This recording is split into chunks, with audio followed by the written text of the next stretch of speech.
बताया तो दोस्तों, वाक्षी के समृद्ध बात विजन के अंतर्गत मैं वरुण कुमार आपका हार्दिक अभिनंदन करता हूं।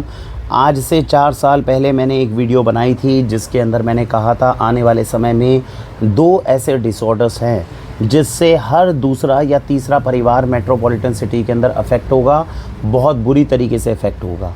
वो 2 रोग मैंने जो बताए थे आज हम अपने सामने प्रत्यक्ष देख रहे हैं कि हर चौथे घर के अंदर इसकी समस्या हमारे परिवार के सदस्यों तक पहुंच चुकी है। कौन से ये 2 रोग थे? पहला था कैंसर और दूसरा था लंग्स के अंदर होने वाली प्रॉब्लम। बढ़ते हुए पॉल्यूशन के कारण हमारे लंग्स दिन पे दिन कमज़ोर होते जा रहे हैं। आप इस बात को गंभीरता से समझिए। जिस तरीके से कैंसर होने के बाद में एक बार अगर हो गया तो उससे बाहर निकलना बहुत मुश्किल है, इसी प्रकार से हमारे बच्चों के खासकर जिनके लंग्स कमज़ोर हैं, एक बार जब वो डैमेज होने शुरू हो जाएंगे तो हम उन्हें रिपेयर नहीं कर पाएंगे। कोरोना काल में हमने सीधे सीधे देखा है कि किस तरीके से लोगों को लंग्स के अंदर जो स्वस्थ थे उनके लंग्स कमज़ोर हुए और जिनके लंग्स थोड़े कमज़ोर थे उनको कितनी भारी कीमत इसकी चुकानी पड़ी है। आज की इस वीडियो को गंभीरता से देखिए। Air quality index Delhi NCR में जहां पर बैठ के मैं ये वीडियो बना रहा हूं 484 से कम नहीं जा रहा। नवंबर का ये महीना है, पिछले सालों के मुकाबले इस साल ये हवा का प्रदूषण, हवा का जहर, सुबह अगर हम वॉक पे जाने लगते हैं तो आप नहीं जा पाएंगे, क्योंकि जाते वक्त जब आप हवा इनहेल कर रहे हैं तो आपको ये महसूस हो रहा है उस हवा के अंदर कितना जहर और कितना पॉइज़न जो है वो घुला हुआ है। तो आप इस गंभीरता को समझिए कि कल को शरीर को ठीक करने के लिए, शरीर को, लंग्स को स्वस्थ करने के लिए प्राणायाम करोगे। प्राणायाम करोगे कैसे? क्योंकि जो हवा, जो प्राणवायु आपको अंदर इनहेल करनी है, वही प्राणवायु आपके लिए घातक सिद्ध हो रही है। तो आज की इस वीडियो में हम समझते हैं बढ़ते हुए प्रदूषण के कारण जो हमारे लंग्स डैमेज होने वाले हैं या हो रहे हैं और कमज़ोर हो रही हैं, कैसे हम उसकी जांच करें, बिना पैसे लगाए कैसे समझें कि हमारे लंग्स की पावर कितनी है। दूसरी इंपॉर्टेंट चीज़ कि इसको डैमेज होने से रोकने के लिए क्या क्या औषधियाँ, क्या क्या एक्सरसाइजेज़ हमारे पास अवेलेबल है जिससे हम अपने जो चीज़ें हैं उसके अंदर खुद को बचा सकते हैं। तो शुरू करते हैं वीडियो को। सबसे पहले डाइट प्लान के हिसाब से आपको कुछ चीज़ें बता रहा हूँ, इनको आप उसी के अनुसार अगर यूज़ करना शुरू कर देंगे तो मुझे पूर्ण रूप से उम्मीद है 6-7 साल के अंदर हमने जितनी चीज़ें आपको बताई है मैक्सिमम चीज़ें कारगर सिद्ध हुई हैं। समय से पहले आपको बताई है, जिन लोगों ने उसका उपयोग करने की शुरू करी, कोशिश करी, वो आज सुरक्षित हैं। और जिन्होंने मानना तो हर किसी को है ही, आज नहीं तो कल जाके। कब तक हमने 7 साल पहले, मैं एक एग्जांपल के रूप में बता रहा हूँ, 7 साल पहले मैंने कहा कि ऑर्गेनिक फूड्स हमारा खाना हमारी सेहत के लिए अच्छा है। उस समय पे लोग नहीं मानते थे। 2015-16 में हमें बहुत मुश्किल आती थी लोगों को बिलीव करवाने के लिए। रिपोर्ट्स आ रही थी कि सब्जियों में इंजेक्शन लग रहे हैं, सब लग रहे हैं, नहीं मानते थे लोग। आज हमें लोगों को पास जाने की ज़रूरत नहीं पड़ती, लोग अपने आप ढूंढते हुए आ रहे हैं क्योंकि उन्हें शुद्ध खाना चाहिए। हमने 7 साल पहले कहा गेहूँ खाना बंद करो, मिलेट्स को खाना शुरू करो। उस समय पे लोग नहीं समझते थे, लेकिन जैसे प्रधानमंत्री जी ने कहा इंटरनेशनल ईयर मिलेट्स का डिक्लेयर हुआ, आज लोग ढूंढते हुए आते हैं। आज डॉक्टर साहब को मिलेट्स लिख कर दे रहे हैं तो आप हमारे पास आ रही हैं। इस तरह के ना जाने कितनी चीज़ें हैं जो वाक्षी ने 7 साल पहले बताई। जिन लोगों ने उस समय पे उसके ऊपर शिफ्ट कर लिया वो आज खुद को खुशकिस्मत समझते हैं कि यार ठीक है, हमारा डिसीजन थोड़ा ठीक हो गया। मैं ये नहीं कह रहा कि हमारा हर डिसीजन सही रहेगा, लेकिन ये चीज़ एक कम से कम चीज़ बताता है कि जो बात हम कह रहे हैं उसको थोड़ा सा गंभीरता से लिया जा सकता है। ऐसा इतिहास और ऐसा पास्ट रिकॉर्ड हम अपने साथ लेकर चल रहे हैं। तो मैं लंग्स के लिए इसलिए ज़्यादा चिंतित हूँ। एक रिपोर्ट आपको बता रहा हूँ, 2-3 साल पहले ये बात आई थी कि जो हवा हमारे दिल्ली एनसीआर में चल रही है, जब मैं दिल्ली एनसीआर का एग्जांपल ले रहा हूँ उसमें मुंबई, बेंगलोर, चेन्नई, जितने मेट्रोपॉलिटन सिटीज़ हैं, सीधी सी बात है एयर क्वालिटी इंडेक्स अपने शहर का आप चेक कर लीजिए। अगर वो 250 से ऊपर जा रहा है तो आप समझ लीजिए कि आप गंभीरता की तरफ आगे जाने वाले हैं। और हमारे यहाँ तो 500 चल रहा है। और बीच में 2019 की मैं अभी रिपोर्ट देख रहा था, तब तो एयर क्वालिटी इंडेक्स 1000 और 1200 को भी टच कर गया था। तो इतना ज़्यादा है। अगर सोचिए उस समय पे कोरोना काल नहीं आता, हमने बहुत दिक्कत करी कि कोरोना काल आ गया, कोरोना काल आ गया। कोरोना आया तो मुझे लग रहा है, मैं अभी रिपोर्ट्स देख रहा हूँ 2019 में air quality index Delhi NCR का 1000, 1100, 1200 पहुँच गया था। अगर कोरोना नहीं आता तो इस समय पे तो मेरे ख्याल से वो 1-2 साल के अंदर थोड़ा सा कम होने की वजह से कम प्रकृति को सांस लेने का मौका तो मिला, नहीं तो प्रकृति में तो हम सैचुरेशन पे आ चुके हैं अपने प्लेनेट को तबाह करने पर। तो ये कुछ सारी चीज़ें हैं। तो मेरा ये मानना है, जो बच्चे आज के समय पे जन्म ले रहे हैं, थोड़ी सी कॉमन सेंस लगाइए। जो बच्चे आज जन्म ले रहे हैं, रिपोर्ट क्या कह रही है कि जो हम हवा इनहेल कर रहे हैं इस समय, एयर क्वालिटी इंडेक्स जहाँ पे 450 या 450 है, वहाँ के एयर क्वालिटी इंडेक्स में जो हवा इनहेल कर रहे हैं उसमें 20 सिगरेट दिन की एक व्यक्ति जो फूंक सकता है, उतना जहर वो हमारे शरीर में घोल रही है। सोच कर देखिए, हमारे घरों में जो आज बच्चे पैदा हो रहे हैं, क्या उनके छोटे छोटे लंग्स जो हैं उनके अंदर इतनी ताकत है कि वो 20 सिगरेट का धुआं अपने शरीर के अंदर इनहेल कर सके? कोई भी व्यक्ति कॉमन सेंस वाला होगा वो बोलेगा ये हवा का जहर है, मैं इससे नहीं बच पाऊंगा। तो आप ये समझिए इसकी गंभीरता को। तो इसलिए इसके लिए प्रिकॉशन लेने ज़रूरी है। वीडियो की स्टार्टिंग करते हैं, समझते हैं कि कैसे परिवार को बचा सकते हैं। सबसे पहले क्या करना है, अपने परिवार के सदस्यों को बिठाइए और अपने लंग्स को टेस्ट करिए। सांस को इनहेल कर लीजिए, पूरा भर लीजिए, नाक बंद कर लीजिए, मुंह बंद कर लीजिए और देखिए कि बंद सांस के साथ में कितनी देर तक आपने जो सांस भरी थी वो आपके शरीर को ऑक्सीजन प्रोवाइड कर सकती है। बड़ा सिंपल तरीका। कभी नदी में नहाने के लिए जाते हैं, गंगा जी में नहाने के लिए जाते हैं, अंदर नाक बंद करिए और अंदर देखिए पानी में कितनी देर तक जो है आप स्टे कर सकते हैं। ये आपको बता देगा कि आपके लंग्स की कैपेसिटी कितनी है। तो पहले तो इस चीज़ को चेक करिए, इससे आपको एक अंदाज़ा आएगा कि मेरे लंग्स अभी कितने पावरफुल हैं, कितने नहीं हैं। आम तौर पर 45 सेकंड से ऊपर अगर आप रोक पा रहे हैं अपनी सांस को, तो लंग्स अभी ठीक हैं, अभी दिक्कत इतनी ज़्यादा नहीं है। और 1 मिनट, सवा मिनट तक जो है एक आम आदमी जो है बड़े आराम से इसको रोक सकता है हवा को, है ना। तो एक तो इसको सबसे पहले चेक करिए, तो आपको अभी प्रेजेंट सिचुएशन अपने घर की समझ में आएगी। दूसरी चीज़ चेक करने का तरीका है ये शंख। मैंने पहले बहुत सारी वीडियोस में बताया है, नायाब चीज़ है। अगर आज किसी परिवार में ये नहीं है तो मुझे लग रहा है कि हम अपनी सबसे अच्छी इन्वेस्टमेंट जो हम कर सकते हैं वो नहीं कर रहे। इसके शंख के फिर से दोबारा फ़ायदे बता रहा हूँ। रात को इसमें जल भर के मंदिर में रखा जाता है। जिस घर के अंदर रात को शंख में जल भर के मंदिर में रखा गया, उस घर में वैभव, समृद्धि, सुख, शांति, ये सब आते हैं। माता लक्ष्मी के भाई इनको बताया गया। अगर आप अध्यात्म के अंदर विश्वास करते हैं, वास्तु में विश्वास करते हैं और बड़े पूर्वजों की बात पे विश्वास कर सकते हैं, तो इस पर विश्वास करिए। इसके साइंटिफिक तर्क अलग देंगे। तो एक तो ये हो गया, रखने में बुराई नहीं है, रख लीजिए मंदिर में। सुबह उठकर इसी के जल को ऊपर करके अपने खुद के अंदर डाल लीजिए, बच्चों को पिला दीजिए। इसका जल जो है वो कैल्शियम, मैग्नीशियम, प्राकृतिक रूप से ये कैल्शियम मैग्नीशियम का शेल है। कैल्शियम, मैग्नीशियम, पोटेशियम, बहुत सारे मिनरल्स हैं जो प्राकृतिक रूप से रात भर में उस जल में आ गए, उसको आपने पी लिया। उसके बाद में भगवान सूर्य को अर्घ देने के लिए जब ऊपर जाते हैं तब इस शंख को बजाइए। जब बजाते हैं तो आपके लंग्स की कैपेसिटी एक तो बढ़ेगी और दूसरा आपको पता चलेगा आपके लंग्स कितने मजबूत हैं। तो ये नायाब चीज़ है जो ईश्वर के आशीर्वाद से हमें मिली हुई है। इसका उपयोग करिए। वन टाइम इन्वेस्टमेंट होती है, लंबे समय तक चलती है। वामवर्ती शंख सबसे ज़्यादा अच्छा होता है, मंगवा सकते हैं, नहीं तो शंख पे हमारी अलग वीडियो को देख लीजिएगा। तो अपने घर में मैंने 3 तरीके आपको बताए। इन 3 तरीक़ों से अपने लंग्स को पहले जांच करिए कि आपके लंग्स की अभी हालत क्या है। अगर उसमें महसूस हो जाए कि हम 45 सेकंड से कम सांस रोक पा रहे हैं तो समझ लीजिए लंग्स के ऊपर तुरंत काम करने की हमें आवश्यकता है। आने वाले समय के अंदर हम उनको नहीं झेल पाएंगे, ऐसे स्ट्रोक्स जो आएंगे। ठीक है जी। तो एक तो ये चीज़ समझ लीजिए। अब लेटर से हमें पता चलता है कि हमें अब पता है आसपास की हवा जो है वो तो दूषित है, हमें लंग्स को रिपेयर करना है। लंग्स को दूसरा क्या फैक्टर होता है जिससे पता चलेगा लंग्स कमज़ोर है? खांसी बहुत ज़्यादा आना। अब बाहर जाते हैं, खांसी क्या तरीका है? ये जो कफिंग है, जो हम कफिंग है वो क्या है? बॉडी क्या कर रही है? आप कुछ इनहेल कर रहे हो, बॉडी उसको बाहर निकाल रही है। तो किस माध्यम से निकालेगी? या तो बलगम बनाएगी, ज़ुकाम बनाएगी, म्यूकस बाहर निकालेगी, या कफ के थ्रू, ड्राई कफ, खांसी जिसे बोलते हैं, उसके थ्रू बाहर निकालेगी। ये दोनों चीज़ें आपको ज़्यादा होनी शुरू हो जाए तो आप समझ लीजिए कि भैया आबो हवा ठीक नहीं है, मेरे लंग्स के ऊपर प्रेशर पड़ रहा है, मुझे ये चीज़ ठीक करनी है। तो ये दूसरा मैंने तरीका बताया। एक तरीका बताया सांस रोक के चेक करो। दूसरा, अगर खांसी बहुत ज़्यादा होती है, बलगम बहुत ज़्यादा बन रहा है, तो समझ लो हम कुछ ऐसा इनहेल कर रहे हैं जो हमें नहीं करना चाहिए और हमें अपने लंग्स का ध्यान देने की ज़रूरत है। तो इन दोनों फैक्टर से अपने लंग्स की चेकिंग कर लीजिए। अब आता है कि चाहे ये चीज़ें हो रही हो चाहे ना हो रही हो, सर किस किस तरीके से हम अपने शरीर को मजबूत कर सकते हैं। पहले हम उन लोगों की बात करते हैं जिन लोगों के लंग्स ज़्यादा कमज़ोर नहीं हैं। उन्हें किन किन चीज़ों का ध्यान दें कि आजीवन आगे समय तक आपके लंग्स जो हैं वो अच्छे रहें। सबसे पहले नंबर पे तो आ गया जी शंख। शंख बजाते रहोगे हर रोज़ सुबह 2-3 बार, आपके लंग्स मजबूत रहेंगे, इतनी आसानी से नुकसान नहीं होगा। वन टाइम इन्वेस्टमेंट है, पैसा एक ही बार लगता है, कहीं से भी ले लो, वामवर्ती अच्छा शंख लो और बजा लो आप। दूसरी इंपॉर्टेंट चीज़ होती है ये नास्या। ये नास्या क्या करती है? ये देसी गाय के पंचगव्य का घी है। अभी वाक्षी बहुत जल्दी अनु का तेल भी लेकर आने वाली है, अनु तेल। तो अभी ये वीडियो जब मैं बना रहा हूँ मेरे पास नहीं है, 5-6 दिन में आ जाएगा। जिन लोगों को लगता है गोमूत्र या देसी पंचगव्य को मैं नाक में नहीं डालना पसंद करता, हालांकि डालना चाहिए, फर्स्ट प्रेफरेंस यही रहेगी, इसके बहुत गुणकारी इसके लाभ हैं। तो अगर समझो तो इसको करो यूज़।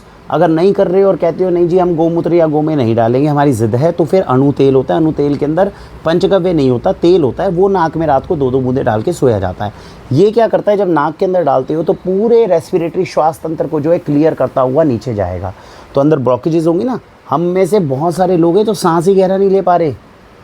आप बहुत बार देखिएगा, नोटिस करिए, अपने घर के अंदर बैठिए और हर व्यक्ति की सांस की एक रिदम को चेक करिए। बहुत लोग होंगे जो बिल्कुल धीरे धीरे सांस लेते हैं, आप समझिए गहरा ही सांस नहीं ले पा रहे हैं। बात करते हैं तो गहराई में जाते ही नहीं, सीना जो है ये फूलता ही नहीं है सांस लेने पे। बात समझिए, उनको होगा ही नहीं, आदत ही नहीं है लेने की। ये समस्या है, गंभीर समस्या, कल को जाके दिक्कत करेगी। नासा क्या करेगा, पूरे रेस्पिरेटरी ट्रैक को साफ़ करते हुए, जो भी ब्लॉकेजेस हैं वो सबको क्लियर करते हुए ये हमारे सीधा डाइजेस्टिव सिस्टम के अंदर जो है उसको सारे जितने भी रेसिड्यूज़ होते हैं उसको डाल देता है। तो हमारा रेस्पिरेटरी ट्रैक जितना साफ़ रहेगा उतना सांस लेने में आसानी होगी, उतना आपके लंग्स जो हैं वो अच्छे रहेंगे। ये नासा का काम है रेस्पिरेटरी इफेक्ट पे लाने पे। तीसरी चीज़ होती है, इसे बोलते हैं अमृत धारा। अमृत धारा का क्या काम है, हल्का हल्का अगर एक बूंद दोनों नोस्ट्रिल पे लगा ली जाए तो सांस लेने में आसानी होती है। कई बार पॉल्यूशन बढ़ जाता है, कुछ बोल देते हैं तो घर में कई बार बड़े भी कह देते हैं ना, थोड़ा कपूर स्मेल कर लो, थोड़ी मेंथोल स्मेल कर लो, उससे सांस के जितने ट्रैक हैं वो क्लियर हो जाते हैं। तो इसको रखा जा सकता है। सर्दी ज़ुकाम हल्का सा होना शुरू कर रहा है, उसी वक्त अगर लगा लोगे तो सांस ले लेंगे और सर्दी ज़ुकाम नहीं हो पाएगा। तो ये काम अमृत धारा का है। ये मैंने आपको यूजुअली वो प्रोडक्ट्स बताए हैं जो प्रोडक्ट्स आपको कल को हमारे लंग्स आज अच्छे हैं, हम चाहते हैं कि कल को हमें दिक्कत ना आए, तो ये प्रयोग करके आप खुद को बचा सकते हो। इसके साथ साथ ज़रूरत पड़ेगी आपको एयर प्यूरीफायर की, जिसकी बात मैं करूँगा आखिरी में। तो 4 चीज़ें, अगर आपके आज लंग्स अच्छे हैं, आप कहते हो भैया हमें किसी चीज़ की ज़रूरत नहीं, हमारे लंग्स अच्छे हैं, 4 चीज़ों में, 4 में भी मुख्य रूप से 3 चीज़ों का ध्यान रख लो। शंख आप ज़रूर बजाओ, प्राणायाम ज़रूर करो, प्राणायाम बहुत ज़रूरी चीज़ है। शंख ज़रूर बजाओ, प्राणायाम ज़रूर करो, नासा डाल लो। इतना भी अगर कर लेते हो, साथ में घर में एक अच्छा एयर प्यूरीफायर लगा लो, तो दिल्ली एनसीआर में बचे हुए जितने भी लोग हैं वो खुद को आगे के लिए थोड़ा सुरक्षित रखने में मदद मिल सकती है उनको, ऐसा हमारी उम्मीद है। अब आते हैं उन लोगों पर जिन लोगों के लंग्स में अभी समस्या है। सांस रोक रहे हैं तो 45 सेकंड तक सांस नहीं रोक सकते हैं, 30-35 सेकंड सांस नहीं रोक पा रहे हैं, इसका मतलब लंग्स में कुछ समस्या है। तो पहले तो जाके चेकअप करवाइए कि लंग्स की कितनी पावर है, कितनी नहीं है, उसके अंदर से कुछ समस्या ना हो, वो पहले निकल कर आए। और जब वो हो जाए तो ये 3 चीज़ें तो जो मैंने बताई है इनका उपयोग कर ही सकते हो हल्का हल्का। अब शुरू हो जाएगी चीज़ें, जो मेडिकेशन औषधियाँ आपको कैसे मदद करेंगी। मेडिकेशन आयुर्वेदिक औषधियों पे सबसे पहले आता है आस्था केसरी। मैंने पहले भी बहुत बार वीडियो बनाई है। ये एक ऐसा प्रोडक्ट है जो नॉर्मल प्रोडक्ट है, ऑर्गेनिक नहीं है, लेकिन इसकी जड़ी बूटियाँ इतनी अच्छी है। 15 से 17 जड़ी बूटियाँ डालकर ये 4 साल हो गए इस प्रोडक्ट को हमें प्रमोट करते हुए। जिन लोगों को देते हैं, जिनको खांसी बहुत ज़्यादा रहती है, जिनको अस्थमा ब्रोंकाइटिस रहता है, ऐसे में बहुत अच्छे लाभ दिखाने में कामयाब हुआ है। प्रोडक्ट यूज़ करने के बाद उसकी एफिकेसी समझ में भी आने लग जाती है। बेहतरीन चीज़ है। दिन में 1 चम्मच या 2 चम्मच जो है आप ले सकते हो, गुनगुना पानी ऊपर से पी लो, धीरे धीरे आपके लंग्स को रिपेयर करने लग जाएगा। थोड़ा बहुत अस्थमा ब्रोंकाइटिस आपको है, वो आस्था केसरी भी अच्छे से संभाल सकता है। तो ये चीज़ आ गई पहली, जो आस्था केसरी में मदद करेगी। आप कहते हैं आस्था केसरी ले ली, लेकिन साथ में कोई और जड़ी बूटी है जिसको लेते रहें और लंग्स जो हैं थोड़े अच्छे रहें, आगे दिक्कत ना आए। इसे बोलते हैं breathe free capsule, breathe well capsule इसको जो है नाम दिया गया है। ये 100% ऑर्गेनिक कैप्सूल है, जिसके अंदर आपकी तुलसी, पुष्कर मूल और बिम्बीटकी और पिपली, ये 4 तरह की हर्ब्स डाली गई हैं। हमारे लंग्स के लिए अच्छी होती है। लंग्स के लिए तुलसी ये भी बहुत अच्छी रहती है। तो इस तरह से करके 2 कैप्सूल अगर हर रोज़ के लेते हो तो ये वो हर्ब्स देंगी जो हमारे लंग्स को थोड़ा लंबे समय तक ठीक कर सकती है। ज़्यादा एफिकेशियस तो आस्था केसरी है। जिन लोगों को लगता है आस्था केसरी मैंने 1 महीना 1.5 महीना पी लिया, अब कोई दिक्कत नहीं है, चलो 2 महीने में कैप्सूल्स खा दूँ, वो इन कैप्सूल्स को ले सकते हैं। साइड इफ़ेक्ट इन कैप्सूल्स के बिल्कुल भी नहीं है, ये मैं गारंटी से कहता हूँ। इफ़ेक्ट जो है थोड़ा थोड़ा करके देते हैं, लेकिन ठीक दे देते हैं। आप ये कह देते हो कि सर मुझे खांसी बहुत ज़्यादा रहती है, मैं लंग्स का मुझे पता नहीं, लेकिन खांसी बेतुकी होती है, जब भी हो जाती है बहुत तेज़ होती है, उस समय पे मुझे समझ में नहीं आता क्या करूं। तो याद रखना, वाक्षी के पास में ये आपका श्वास प्राश करके हमारे पास एक पाउडर है। इसका कुछ नहीं करना, आपने चुटकी लेनी है और जीभ पर रख लेनी है और चूसनी है। ये इतनी कारगर चीज़ है श्वास प्राश के, जिसको बहुत ज़्यादा खांसी हो, मैंने आज तक इससे ज़्यादा कारगर कोई औषधि नहीं देखी। अच्छे अच्छे लोगों को जिनको भयंकर खांसी रहती है उसमें भी आराम लाने में तुरंत मदद करता है। 1-2 दिन के अंदर ही आराम ले आता है। मतलब आपने अभी भी लिया ना तो 2-3 घंटे में आराम लेकर आएगा और 1-2 दिन में तो खांसी को अच्छा कंट्रोल कर लेता है। तो याद रखिएगा, अगर बहुत ज़्यादा खांसी कभी भी हो जाए तो श्वास प्राश ज़रूर याद रखिएगा, ये आपको बहुत हद तक मदद कराएगा। जिन लोगों के लंग्स के अंदर छेद तक हो गया है, आपको लगता है सर लंग्स की हालत ज़्यादा ख़राब है, हमें नहीं पता कि हम रिपेयर करेंगे कैसे करेंगे, इन सारी चीज़ों का परम्यूटेशन कॉम्बिनेशन थोड़ा थोड़ा कोशिश करनी है, क्या चीज़ सूट कर रही है। उसमें सबसे ज़्यादा जो मदद करेगा वो है लंग्स क्योर औषधि।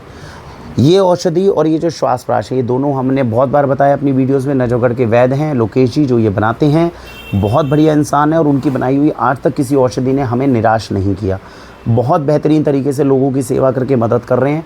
ये लंग्स क्योर करके उन्होंने बनाई है। ये गोलियां होती हैं, टैबलेट टाइप होती हैं, 1 गोली सुबह 1 गोली शाम केवल लेनी है। मुझे पूर्ण रूप से विश्वास है जब तक आप इसे 15-20 दिन 25 दिन में लोगे आपको ये फ़र्क दिखा देगा। और इनकी ताकत अगर जाननी है तो वो तो आप श्वास प्राश से ही जान लोगे। तो श्वास प्राश 2 दिन लोगे, खांसी आपकी कंट्रोल होने लग गई, साइड इफ़ेक्ट कुछ है नहीं, नुकसान कुछ है नहीं, तो आपको खुद समझ में आ जाएगा कि वैद्य की निष्ठा और वैद्य की ताकत कितनी है। तो ये लंग्स क्योर जो है ये मेडिसिन है, इसमें क्या है, 1 सुबह 1 शाम को गोली लेनी है। किसके साथ लेनी है? सबसे बेस्ट तो रहता है अगर बकरी का दूध मिल जाए तो उसके साथ ले लो। बकरी का दूध नहीं मिल पाता, मिलने में मुश्किल होती है, देसी गाय का दूध मिल जाए तो उसके साथ 1 गोली शाम को 1 गोली सुबह ले लो। आप कहते हो देसी गाय का भी शुद्ध दूध अवेलेबल नहीं है, जो लेना है वो शुद्ध लेना है, नहीं है तो कोई बात नहीं, फिर गुनगुने या गर्म पानी के साथ में 1 टैबलेट सुबह 1 टैबलेट शाम को ले लो, तो ये मदद करता है। इसमें कहा जाता है कि लंग्स में अगर होल तक हो जाए, अगर छेद तक भी हो जाए, तो इसके अंदर वो क्षमता है उसको रिपेयर करने की। तो ये मैंने आपको कुछ औषधियाँ बतानी थी जिसके अंदर मैंने आपको बताया जो मदद करेंगी। हमेशा ध्यान रखिएगा। इसके अलावा एक और औषधि है जिसको बोला जाता है सीतोप्लास्टक, इसी तरीके की है ना। तो इनफैक्ट ये सीतोप्लास्टक की ही है जो मैं आपको दिखा रहा था अभी। तो श्वास प्राश को याद रखिएगा, सीतोप्लास्टक को याद रखिएगा। जिन लोगों को लगता है बच्चों को अगर खांसी ज़्यादा हो गई, वैसे तो आप श्वास प्राश थोड़ा सा चटाओगे वो खांसी को कंट्रोल कर लेगा, लेकिन कई बार होता है कि नहीं श्वास प्राश हमने यूज़ कर लिया, एक विकल्प के रूप में सीतोप्लास्टक है। शहद के अंदर आप थोड़ा थोड़ा 2-4 चुटकी इसकी डालोगे और शहद के साथ में बच्चे को खिलाओगे तो भी खांसी आपकी कंट्रोल होने लग जाएगी। तो ये वो सारी चीज़ें जो मैंने आपको बताई जो लंग्स से रिलेटेड हैं, जो बाक्शी पर उपलब्ध हैं, जो आपकी मदद कर सकती है। अच्छी बात ये है जितनी चीज़ें मैं आपको बता रहा हूँ इन सब पे रिसर्च हमारी पूरी हो चुकी है। ये सब मददगार हैं और आपको जीवनदायिनी एक नई संजीवनी के रूप में आपके लंग्स को रिपेयर करके, लंग्स को रिकवर करके आपको मदद कर सकती हैं। अब आते हैं महत्वपूर्ण बात पर जो मैं आपको इस वीडियो के माध्यम से कहना चाहता था, जिस पे रिसर्च मेरी पिछले हफ्ते ही कंप्लीट हुई है।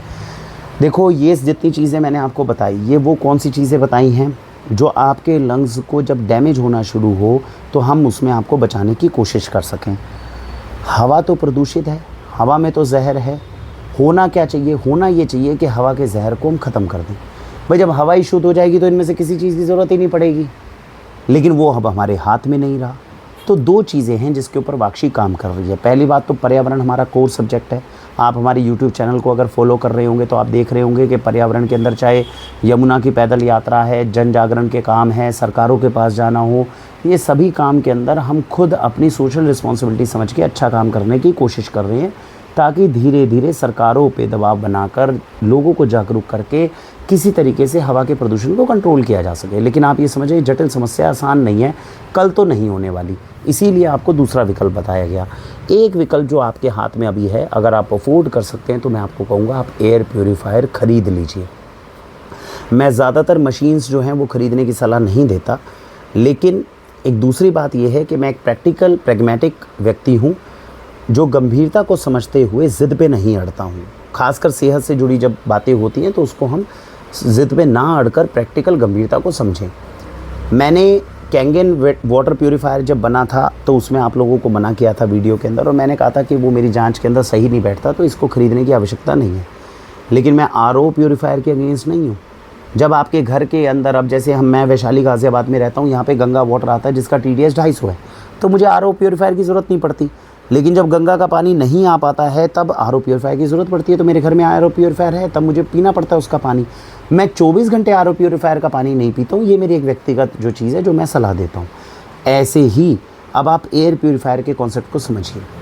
एयर प्यूरीफायर के ऊपर मैंने रिसर्च अभी 25-30 दिन पहले शुरू करी। मैं घर के अंदर MI कंपनी का एयर प्यूरीफायर लेकर आया हूँ। आज के समय पे कॉस्टिंग उसकी तकरीबन 12-13 हज़ार रुपये है। 12,000 रुपये मेरे ख्याल से ऑनलाइन आ जाता है। ये एयर प्योरीफायर मेरे रिसर्च के अंदर सबसे बेस्ट सिद्ध हुआ। पहली बात ये समझते हैं कि एयर प्योरीफायर की ज़रूरत क्यों है। 480 का एयर क्वालिटी इंडेक्स दिखा रहा है मेरी जगह पे, जहाँ पे मैं रहता हूँ, आनंद विहार के पास में। और ये 480 का एयर क्वालिटी इंडेक्स इतना ख़तरनाक है कि जब बाहर निकलते हैं तो आपको महसूस होने लग जाता है कि आप पॉइज़न इनहेल कर रहे हैं। अगर मैं इसको झेलने में कामयाब भी हो गया तो मैं ये जानता हूँ कि मेरे छोटे बच्चे जो हैं वो इसको नहीं झेल पाएंगे, और कल को मैं उस स्थिति के लिए लापरवाही करके मैं उस दिन को नहीं देखना चाहता। तो एयर प्योरीफायर के ऊपर स्टडी करी कि एयर प्योरीफाई करता कैसे है। अब जब मैंने ये स्टडी करी तो जांच में ये पाया गया, इसका एक बहुत सिंपल मैकेनिज़्म है। इसके अंदर एक तरह का एग्जॉस्ट है, एग्जॉस्ट कह लो, उसको इनहेल करने वाला एक मशीन कह लो, जो आसपास की जितनी हवा है, कितनी हवा है, तकरीबन 700 से 750 स्क्वायर फीट है। फॉर्चुनेटली मेरा मकान भी इतना ही बड़ा है, तो 700 से 750 स्क्वायर फीट है, जिसके अंदर से सारी हवा को वो अपने अंदर लेता है। 3 फिल्टर्स लगे हुए हैं, एक हैपा फिल्टर लगा हुआ है, एक कार्बन फिल्टर लगा हुआ है, एक और फिल्टर लगा हुआ है। इसके थ्रू उस हवा को प्योरीफाई करता है और बाहर फेंक देता है। तो पहली चीज़ तो मैंने ये समझी कि इसके अंदर कोई इस तरह की चीज़ें तो नहीं है जो हवा की प्रॉपर्टी को ही ख़त्म कर दे, तो ऐसी मुझे नहीं समझ में आई। मैनुअल फ़िल्टर के तरीके से वो स्क्रीनिंग कर रहा है, उसको साफ़ करके बाहर फेंक रहा है, तो मुझे कॉन्सेप्ट ठीक लगा। दूसरी चीज़ मेरी जांच का विषय ये था कि इसके साथ में जब ये प्योरीफाई कर रहा है तो क्या केवल रीडिंग में डिफरेंस दिख रहा है, या जो आप इनहेल कर रहे हो हवा उसके अंदर भी फ़र्क पता चल रहा है। तो इसमें भी वो टेस्ट 15 दिन में पास कर गया। जो प्योरीफायर मैं MI का लेकर आया हूँ उसके अंदर जब मैं चलाता हूँ तो एयर क्वालिटी इंडेक्स पहले वो मेरे कमरे का दिखाता है। बाहर अगर 483 दिखा रहा है तो मेरे कमरे में भी 300 या 350 या 380 दिखाता है। तो इससे आप गंभीरता समझो कि अगर बाहर 480 और मेरे कमरे के अंदर 380 दिखा रहा है, इसका मतलब गंभीर रूप से 380 की एयर क्वालिटी इंडेक्स को गंभीर रूप से हमें बीमार करने की क्षमता है, हैज़ार्डस की श्रेणी में आती है वो। और जब हम उसे चलाते हैं, चलाने के बाद में वो 250 और 180 जब दिखाता है, तो मैंने एक रिसर्च ये करी थी, बिना रेटिंग देखे मैंने केवल हवा को इनहेल करके ये समझने की कोशिश करी थी क्या मैं हवा को इनहेल करके पता लगा सकता हूँ कि इसकी रीडिंग कितनी जाएगी। तो यानी वो एयर क्वालिटी के अंदर सच में डिफरेंस दिखाने में कामयाब हो रहा है। हमें पता चलता है जब वो 180 या 170 की एयर कर देता है कि हाँ अब मेरे हवा में जिस कमरे में मैं बैठा हूँ उसमें इतना प्रदूषण नहीं है। तो एक तो ये दूसरी चीज़ है जो ये बता पा रहा है। तीसरी इंपॉर्टेंट जो आपके मन में प्रश्न आएगा वो ये आता है, बहुत लोगों ने हमें ये कहा कि सर वरुण जी बाहर तो वही हवा है ना, तो घर के अंदर आप एयर प्योरीफायर लगा भी लोगे तो शरीर को उसके हिसाब से अभ्यस्त कर भी लोगे तो बाहर तो आप प्रदूषण ले ही रहे हो। इसमें मेरा तर्क और आपके तर्क में हल्का सा अंतर किस बात में आ रहा है, इसको ध्यान से समझिए। मैंने एक स्टोरी को समझिएगा। चाणक्य वो एक राजा थे ना जिसको हर रोज़ थोड़ा थोड़ा जहर देते थे। वो थोड़ा थोड़ा जहर देते थे इसलिए देते थे ताकि ज़िंदगी में कभी थोड़ा बड़ा जहर आ जाए तो ये व्यक्ति झेलने में कामयाब हो जाए। लेकिन रानी ने जब पहली बार उस भोजन को खाया वो तो मर गई। राजा तो झेल रहा था, उसको बचपन से थोड़ा थोड़ा जहर मिल रहा था। रानी ने जब पहली बार खाया वो तो मर गई, उसके पेट में बच्चा भी था तो वो भी इसी तरीके से हुआ, दिक्कत में हुआ। किसको? चंद्रगुप्त को खिलाते थे ना ये जहर, तो चंद्रगुप्त तो बच गया, उसकी पत्नी जो है वो चल बसी उस केस के अंदर। तो कहने का मतलब यह है, मैं ये मान लूँ आपके तर्कों को कि सर आपने अपने जीवन के अंदर थोड़ा थोड़ा पॉइजन करके ये एक एयर क्वालिटी इंडेक्स पढ़ा है, तो मान लूँ कि आपके लंग्स शायद झेलने में कामयाब हो जाए। वैसे तो दूसरे तर्क को अभी बताऊँगा तो आपको लगेगा हम नहीं झेल पा रहे हैं। मान लिया झेलने में कामयाब हो गए, आपके परिवार में संतान तो कल को होगी। तो जो आपके परिवार में नई संतान हुई है, जिस बच्चे के लंग्स बहुत कमज़ोर हैं, बिल्कुल नव शिशु है, वो इस एयर क्वालिटी इंडेक्स को झेलेगा कैसे? तो आपको एयर प्योरीफायर उसके लिए तो लगाना पड़ेगा ही ना, अगर अपने लिए नहीं भी लगाओगे तो पहला तो तर्क ये समझो, आज नहीं तो कल आपको एयर प्योरीफायर ख़रीदना ही पड़ेगा अगर आप दिल्ली NCR वगैरह में हो, जहाँ का एयर क्वालिटी इंडेक्स 350 या 400। जैसे आज हम AC के बिना नहीं काम चला सकते, कोई व्यक्ति कितना भी भाषण दे ले, मैं आपको कितना भी बोल लूँ, AC के बिना नहीं रह पाओगे। कोई व्यक्ति बिरला हो जिसने अपने शरीर को अभ्यस्त कर लिया, वो अलग बात है, नहीं तो दिक्कत परेशानी आएगी। उसी तरीके से एयर प्योरीफायर अब आने वाले समय में हमारे घर का हिस्सा बनने वाला है, हमें ये मान लेना होगा, पहली बात। दूसरी इंपॉर्टेंट चीज़ को, इस कॉन्सेप्ट को ऐसे समझिए, अगर जहर थोड़ा थोड़ा आए शरीर में तो शरीर उसको झेल लेता है। ये थोड़े थोड़े वाली कैटेगरी नहीं है, इसको समझिए आप किस तरीके से कहना चाह रहा हूँ। 7 साल से वाक्षी प्रमोशन कर रही है, 7 साल से हमने कभी नहीं कहा कि आपको लोगों को एयर प्योरीफायर ख़रीदना चाहिए, क्योंकि हम किसी ना किसी तरीके से इसको झेल पा रहे थे। अब जब वो पॉइज़न इतना ज़बरदस्त बढ़ने लग गया है, जब 12 महीने आप देख रहे हैं रडार सीवियर हैज़ार्डस चल रहा है, जब वैज्ञानिक कह रहे हैं कि 20 सिगरेट दिन में धुआं फूकने की स्थिति में हम जा चुके हैं। कॉन्सेप्ट को आप ऐसे समझिए, पहले ज़माने में कोई व्यक्ति अगर चेन स्मोक करता, वो सारा दिन सिगरेट पीता था, लेकिन रात को जब वो सोता था तब तो सिगरेट नहीं पी रहा, तब तो उसका लंग रिपेयर कर रहा है ना खुद को। हम लोग क्या कर रहे हैं, हम 20 सिगरेट दिन की पी रहे हैं, रात को सोते वक्त हमारे कमरे में भी 380 का AQI है, यानी आप रात को सोते हुए भी 20 सिगरेट फूंक रहे हो। कैसे लंग्स झेलेंगे भाई आपके? कॉमन सेंस लगा कर देखो। ये सिचुएशन गंभीरता की तरफ जा रही है, अब ये वो सिचुएशन नहीं रही। ऐसे में एयर प्योरीफायर का कॉन्सेप्ट ये कहता है, आप बाज़ार में घूम के आए बाहर दिन में, आपने 20 सिगरेट फूंक ली, लेकिन जब घर में आए तब तो कम से कम आपको शुद्ध हवा मिल गई, तब आपने कम से कम अपने लंग्स को रिपेयर होने का मौका तो दिया। और इसकी रिसर्च में ये भी पाया, क्योंकि मेरा बेटा छोटा है, 1.5 साल का है, तो उसको जैसे ही अभी 1 महीने 1.5 महीने पहले थोड़ी हवा ख़राब होने लगी, वो रात को खांसना शुरू हो गया। लेकिन अब मैंने एयर प्योरीफायर लगाया तो कहीं ना कहीं रात को उसको आराम से नींद आ रही है, वो खांस नहीं रहा है। तो मैंने इस तरीके से भी ऑब्जर्वेशन करके देखी है। तो मेरा ये मानना है, मैंने अभी 3 रिसर्च, मेरे ख्याल से 2 प्योरीफायर मैंने शॉर्ट लिस्ट करे थे। एक फ़िलिप्स कंपनी का है, 11-12 हज़ार का आता है, एक MI का है, कोई 12 हज़ार के आसपास आता है। मुझे ठीक थोड़ा MI वाला लगा, अलग अलग फैक्टर्स की वजह से। आप कंपैरिजन करेंगे तो आपको ही पता चल जाएगा। नहीं तो फ़िलिप्स का भी अच्छा है, वो लिया जा सकता है। मेरे हिसाब से मैं आपको सजेस्ट करूँगा कि आप एयर प्योरीफायर, खासकर जो वाक्षी के बेनिफिशरीज़ हैं, वो रिस्क ना लें। हमारे पास जिम्मेदारी है। मैं मुख्य रूप से आपको अगले 5-6 साल में 4-5 रोगों से बचाने की कोशिश कर रहा हूँ। पहली समस्या हो गई आपके लंग्स को, इनको बचाना बहुत ज़रूरी है। दूसरा, कैंसर शरीर में ना आए, इसके लिए हम कोशिश करते हैं।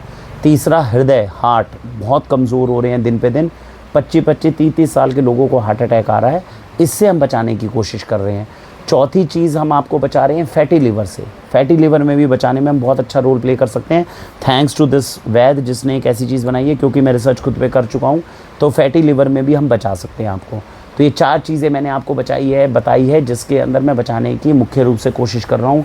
मेरे हिसाब से ये 4 चीज़ें जो हैं वो अगले 3-4 साल में बहुत भयंकर रूप में बढ़ेगी और इससे समस्याएं बहुत ज़्यादा उत्पन्न होंगी।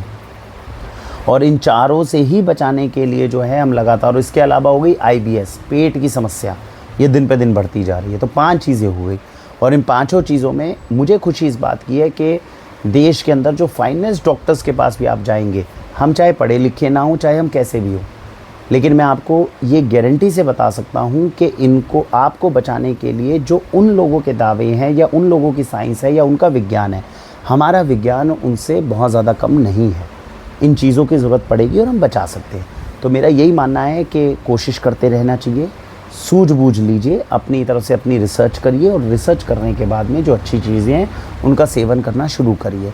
अपने हिस्से से जो कुछ अच्छा हो सकता है हम निरंतर प्रयास कर रहे हैं, समझदारी से कोशिश करते रहेंगे तो शायद हम परिवार को बचाने में कामयाब हो जाएं। अगले 5-7 साल, 10 साल हमारे लिए बहुत दिक्कत में आएंगे। वो दिन कब हमें एकदम महसूस होगा हमें नहीं पता, लेकिन समस्या तो आएगी। और इसके बहुत दूसरे भी बहुत सारे कारण हैं जिनको मैं बहुत माइन्यूटली ऑब्ज़र्व करता हूँ, तब मैं आपको बताता हूँ। तो अब ये तो 5-7 साल बाद, जैसे 7 साल पहले मैंने बताया कि जब हम मिलेट बोलते थे उस समय पे लोग कहते थे कि क्या मिलेट चिल्ला रहे हो यार, हम तो 200 साल से गेहूँ खा रहे हैं, कुछ नहीं हो रहा। अब कोई नहीं बोलता। तो मुझे उम्मीद है अगले 7-8 साल के अंदर या तो हमें इम्प्रूव होना होगा, या तो आप ये मान लो कि भगवान कुछ चमत्कार कर दे जिससे यमुना नदी, हिंडन नदी साफ़ हो जाए, हवा का प्रदूषण ख़त्म हो जाए, आप समझ रहे, जैविक खेती से उत्पन्न वाले उत्पाद सस्ते हो जाएं, चमत्कार हो जाए तो अलग बात है। नहीं तो मुझे लगता है 5-7 साल में हमें भयावह अपने आसपास के सीन्स ये दिखने को मिलेंगे और उस समय पर नहीं बचा पाएंगे। मैं ये वीडियो बार बार बोलता हूँ, मैं रोगों को शरीर में आने से रोकने का प्रयत्न कर सकता हूँ। रोग शरीर में एक बार एंटर हो गया, उसको बाहर निकालना मुश्किल होता है, इस बात को आप मान लीजिए। उस समय पे हो सकता है हम आपको अच्छा फील कराने के लिए बोल दें कि कोशिश कर लीजिए, ये कर लीजिए। रोगों को शरीर में आने से रोकना आसान है, एक बार रोग आ गया उसको शरीर से बाहर निकालना मुश्किल बहुत है। इसीलिए इस वीडियो को गंभीरता से लीजिए और जो जो चीज़ें मैंने बताई है, आपके कोई और सजेशंस हो हमें दीजिए, लेकिन हमें किसी दूसरे पर निर्भर नहीं रहना, अपनी तरफ से कोशिश करके इसमें बाहर निकलिए। इसके अलावा जो है हमारे पास में ऑप्शंस नहीं रहेंगे और आने वाला समय जो है दिक्कत में रहेगा। मास्क, क्या मास्क लगाए जा सकते हैं? बिल्कुल, बाहर निकल रहे हो तो मास्क लगाओ। मास्क के अंदर अभी तो मैं जो कपड़े वाले मास्क हैं उनको कोशिश करूँगा प्रोक्योर करा के आप लोगों को अवेलेबल करवाऊँ। कपड़े वाले मास्क से हमारा काम चल जाए। नहीं तो कल को अगर N95 और इस तरह के सोफिस्टिकेटेड मास्क भी होंगे तो बिल्कुल यूज़ करने होंगे, हमारे पास में ऑप्शंस नहीं है। और ये इन्हेल करते हुए जब आपको केमिकल महसूस होने लग जाए तो समझ जाइएगा अब आपको डीप इन्हेल नहीं करना। नॉर्मली क्या बोलते हैं, गहरी सांस ले लेके चलो, लेकिन जब सांस ले रहे हो और केमिकल महसूस हो रहा है तब गहरी सांस लेके क्या करोगे, वो और ज़्यादा अंदर तक जाएगा केमिकल। तो इन चीज़ों का थोड़ा सा ध्यान रखना है। तो मुझे उम्मीद है कि कुछ चीज़ों के अंदर हमारी तो रिसर्च लगातार चल ही रही है, जो भी इसमें और फीडबैक्स या जो भी रिजल्ट्स निकलेंगे हम आपके साथ शेयर करते रहेंगे। ध्यान रखिए अपना, और उम्मीद करता हूँ कि इन चारों रोगों से जिनको हम फोरकास्टिंग कर रहे हैं उनसे बचाने में हम कुछ हद तक आपकी मदद कर पाएंगे या सेवा कर पाएंगे। भारत वंदे मातरम।